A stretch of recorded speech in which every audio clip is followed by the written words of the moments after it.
بسم اللہ الرحمن الرحیم۔ السلام علیکم۔ اردو ادب چینل میں خوش آمدید۔ امام علی علیہ السلام کی خدمت میں ایک شخص حاضر ہوا اور دست ادب کو جوڑ کر عرض کرنے لگا، یا علی، کیا ایسا کوئی گناہ ہے جس کی سزا دنیا میں ہی ملے؟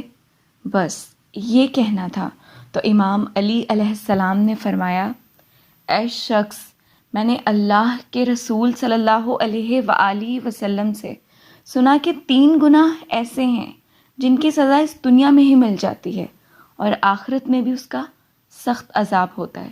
تو وہ کہنے لگا، یا علی، وہ کون سے گناہ ہیں؟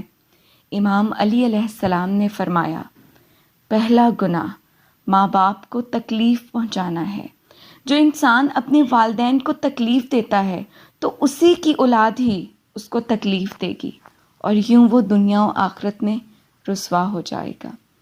دوسرا گناہ لوگوں پہ ظلم کرنا ہے، زیادتی کرنا ہے۔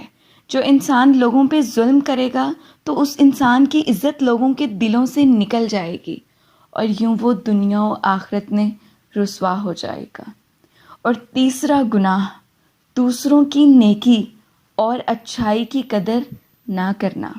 یاد رکھنا، جو انسان لوگوں کی نیکی اور اچھائی کی قدر نہیں کرتا تو آنے والے وقت میں اس انسان کی بھی نیکی اور اچھائی کی قدر نہیں کی جائے گی اور یوں وہ دنیا و آخرت میں رسوا ہو جائے گا۔